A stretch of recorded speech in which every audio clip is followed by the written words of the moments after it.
Now let's move to the next important thing, that is cause of friction. तो अब इन सारी situation में friction लगता क्यों है, what's the reason behind it, deep reason क्या है। देखो मैं आपको बताता हूं, बड़ा सिंपल है स्टूडेंट्स। जैसे देखो ये टेबल है और ये उस पर आपका ब्लॉक रखा हुआ है। सो आप ध्यान देंगे, जब ये ब्लॉक आगे मूव करता है तो ब्लॉक का ये वाला सरफेस और टेबल का ये जो सरफेस है, ये दोनों एक दूसरे के कांटेक्ट में रहेंगे। ठीक है, समझ में आ रही है आपको बात। अब देखो नॉर्मली अगर आप किसी टेबल को देखोगे, अपने नॉर्मल आई से देखोगे, तो आपको उसका सरफेस बड़ा स्मूथ टाइप लगेगा स्टूडेंट्स। उसी तरह से इस बॉक्स का भी जो बॉटम सरफेस है, बॉटम सरफेस जो कांटेक्ट में है टेबल के, उसको भी आप देखोगे तो वो भी बड़ा स्मूथ सा लगेगा आपको, बिल्कुल शाइनी सा, स्मूथ सा लगेगा।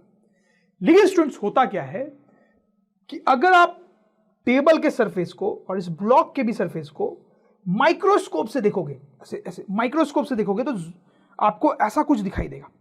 ठीक है, जूम किया मैंने यहां पे। अगर माइक्रोस्कोप से देखोगे तो आपको दिखाई देगा कि जो टेबल का सरफेस है, जो आपको बड़ा स्मूथ सा लग रहा है, उसमें छोटे छोटे गड्ढे हैं स्टूडेंट्स, इरेगुलरिटीज हैं। वैसे बॉक्स का जो सरफेस है उसमें बहुत सारी इरेगुलरिटीज है, उसमें छोटे छोटे गड्ढे हैं जो हमें नेकेड आई से नहीं दिख रहे हैं। वो इतने छोटे छोटे गड्ढे हैं कि वो माइक्रोस्कोप से ही दिखते हैं स्टूडेंट्स। आपको समझ में आ रही बात। नॉर्मल आई से आपको दोनों सरफेस स्मूथ दिख रहे हैं, लेकिन माइक्रोस्कोप से देखोगे तो दोनों में छोटे छोटे गड्ढे हैं। और होता क्या है कि दोनों के छोटे छोटे गड्ढे एक दूसरे में फंसे हुए हैं, जैसा कि आप यहां फोटोग्राफ में देख सकते हो, राइट स्टूडेंट्स। तो एक्चुअली में इस ब्लॉक के या बॉक्स के छोटे छोटे गड्ढे इस टेबल के छोटे छोटे गड्ढों में इरेगुलरिटीज में फंसे हुए हैं स्टूडेंट्स। जिसके कारण आप सोच सकते हो कि जब ये बॉक्स आगे जाना चाह रहा है तो ये सरफेस उसके लिए प्रॉब्लम क्रिएट कर रहा है ना, क्योंकि इससे गड्ढे उसमें फंसे हुए, राइट। तो सॉर्ट ऑफ हम ऐसा सोच सकते हैं कि ये उसके लिए प्रॉब्लम क्रिएट कर रहा है आगे जाने में। तो मतलब है कि ये जो है उस ब्लॉक पे पीछे की तरफ फोर्स लगा रहा है, फ्रिक्शन फोर्स लगा रहा है। उसी को हमने नाम दे दिया फ्रिक्शन फोर्स। समझ में आई आपको बात स्टूडेंट्स कि फ्रिक्शन फोर्स लगने का रीजन है कि दोनों सरफेस में बहुत सारे गड्ढे हैं, इरेगुलरिटीज हैं और वो एक दूसरे में फंसे हुए हैं। इसलिए जब ये आगे जाना चाह रहा है तो उसको प्रॉब्लम हो रही है, तो हम बोल रहे हैं कि इसे फ्रिक्शन फोर्स लग रहा है। I hope you understand this.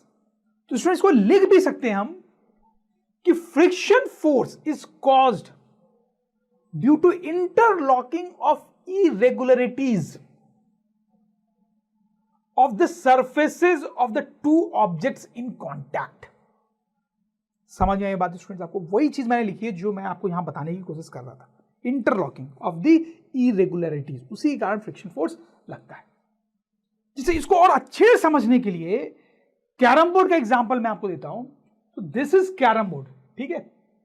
अब देखो इस पे जब आप हल्के से किसी पीस को धक्का देते हो, पुश करते हो स्ट्राइकर से, तो थोड़ी देर बाद आगे जाके वो रुक सकती है, राइट स्टूडेंट्स। क्यों हो रहा है ऐसा? क्योंकि जो बोर्ड है वो पीस पे पीछे की तरफ फ्रिक्शन फोर्स लगा रहा है। आपको ये बात समझ में आ रही है? ठीक। अच्छा क्यों लगा रहा है तो जूम करके देख लेते हैं। तो जो पीस है कैरम बोर्ड का, उसकी सरफेस में भी छोटे छोटे इरेगुलरिटीज, गड्ढे हैं, और बोर्ड में भी वैसा ही है, और दोनों इंटरलॉक हो गए हैं, तो वहां पे फोर्स लगता है, ठीक है, फ्रिक्शन फोर्स लगता है। अच्छा अब देखो क्या करते हैं, पाउडर स्प्रे करते हैं ना स्टूडेंट्स, ठीक है। तो मान लो ये कैरम बोर्ड ने पाउडर स्प्रे कर दिया है। अब जो है वो जो पीस है बहुत फास्ट मूव करता है। उसका रीजन क्या है? वहां पे अगर हम जूम करके देखें स्टूडेंट्स, तो पहले तो इसकी तरह ही इरेगुलरिटीज वहां पे थे, लेकिन क्योंकि आपने वहां पे पाउडर स्प्रे किया है तो पाउडर उनके गड्ढों में इरेगुलरिटीज में भर गया है स्टूडेंट्स, भर गया, जिससे उनकी इरेगुलरिटीज बहुत कम हो गई है, क्योंकि जो गड्ढे थे उसमें वो पाउडर जा जाके सेटल हो गया ना स्टूडेंट्स। तो अब वहां पे इंटरलॉकिंग नहीं रही, या बहुत कम हो गई है इंटरलॉकिंग, इसलिए अब फ्रिक्शन फोर्स नहीं लग पा रहा है या बहुत कम लग रहा है, जिसके कारण चीजें बहुत फास्ट मूव कर रही है, you know. So I hope you understand this कि क्या चल रहा है यहां पे। तो अब हम देखेंगे वैल्यू ऑफ फ्रिक्शन।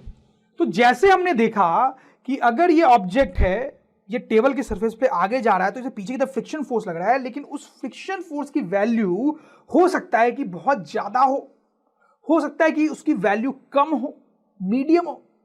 तो कैसे डिसाइड होता है, किन फैक्टर्स से डिसाइड होता है कि इसकी वैल्यू ज्यादा होगी या कम होगी, वही हम यहां पे देखने वाले हैं। तो जो पहला फैक्टर है जो मैं आपको यहां पे बताने वाला हूं, that is roughness of the surface. देखो इसमें क्या है, आपको तो रीजन पता ही है कि फ्रिक्शन लगता क्या क्यों है। तो दोनों सरफेस को माइक्रोस्कोप से देखेंगे तो कुछ ऐसा दिखाई देगा। दोनों में इरेगुलरिटीज हैं, गड्ढे हैं जो फंसे हुए हैं, इंटरलॉक्ड हैं, इसलिए फ्रिक्शन फोर्स लग रहा है, ठीक, राइट। तो अब एक और केस ऐसा ही लेते हैं स्टूडेंट्स, यहां पे एक दूसरा ब्लॉक है, सरफेस भी कुछ अलग है, टेबल भी अलग है। इस केस में भी दोनों सरफेस को जूम करने पे कुछ ऐसा दिखाई दे रहा है स्टूडेंट्स, आप देखें। लेकिन स्टूडेंट्स दोनों केस में कुछ अलग समझ में आ रहा है आपको। इस केस में आपको लग रहा होगा कि दोनों सरफेसेस में जो गड्ढे हैं वो थोड़े कम है, इसलिए उनके बीच में इंटरलॉकिंग भी कम है। यहां पे गड्ढे बहुत ज्यादा है तो इंटरलॉकिंग भी ज्यादा है।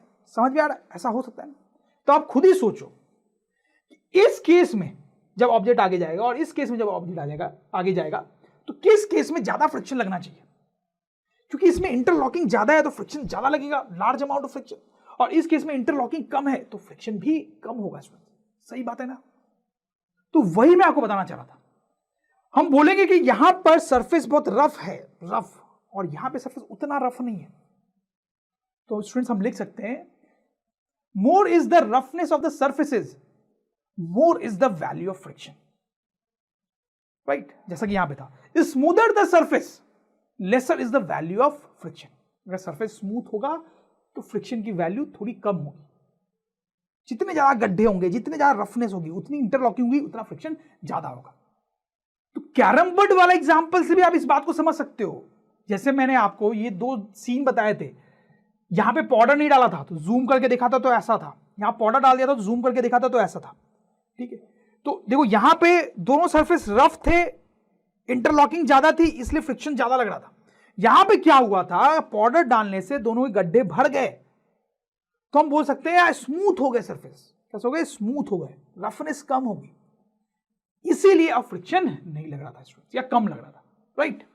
तो स्टूडेंट्स हम देख रहे थे वैल्यू ऑफ फ्रिक्शन कि वो किन किन चीजों पे डिपेंड करती है उसकी वैल्यू। तो हमने देखा कि the value of friction force depends on number 1 the nature of the surfaces, their smoothness और रफनेस, ठीक है स्टूडेंट्स।